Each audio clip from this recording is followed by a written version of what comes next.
So I thought that I would start this morning to just give a little bit of context about why we're here and the things that PwC does. As Wendy said, I oversee our corporate responsibility efforts at PwC, and I'm also the president of the PwC Charitable Foundation. Women make up 50% of our organization.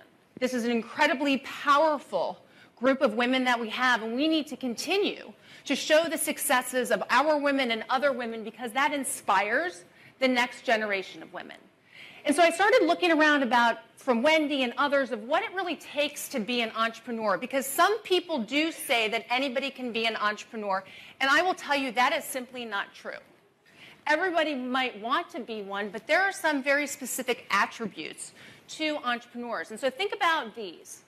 First of all, entrepreneurs, the voices that are in their head are much louder than the voices that come externally. They, on a daily basis, are their biggest cheerleaders. They're the ones that they focus on where they need to go, and they're not concerned about what people are doing or saying to them and not supporting them.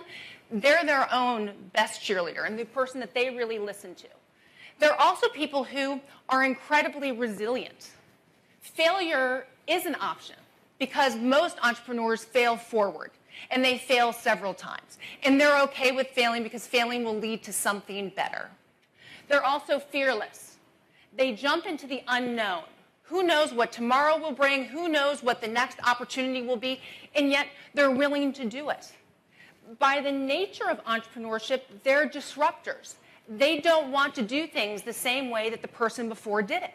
They're trying to find a new way to do something to get past where everybody else is. And so they want that feeling of shaking things up a bit. And probably most importantly, they don't make choices, they create choices. So while the rest of us are sitting around thinking about, we get column A and we get column B and we're trying to make decisions, entrepreneurs take a look at what column C could be, and they go to column C. So again, this isn't everybody. This isn't for the faint of heart. And to be in a room full of so many women entrepreneurs is something that is empowering, and it should be empowering for all of us, and we should take that back. Now, when you look specifically at what some of the numbers are, and I don't know if you have a concept of how strong this group is, but the number of million-dollar-plus women-owned organizations has gone up 57% in the last decade. And then lastly, something that I find amazing, that between the years 2009 and 2013, the average age of women who've launched startup tech companies has gone from 41 to 31.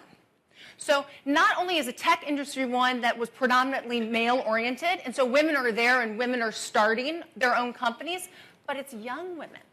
It's young women. It's the things that we have done in this room. It's things that you've done that really have inspired women to want to do more, and we're passing that on generation to generation.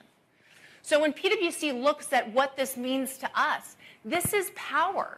This is power not from a diversity standpoint only, but this is power to drive society forward. This is power to drive our economy forward. And it starts here. Because the ripple effect of us getting together, talking and celebrating will empower the women that we have across the world and the 10,000 women we hire every single year to do more and to think greater. One of the investments the PwC Charitable Foundation has made is working very closely with Points of Light.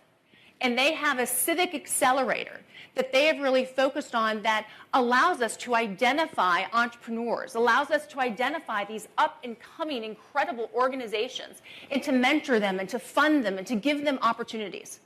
Well, we're very proud to announce that this year, as the cohort is selected for the Points of Light Civic Accelerator, that cohort will be at least 50%, hopefully more, dedicated specifically to women. We want to give more women the opportunity to have that place.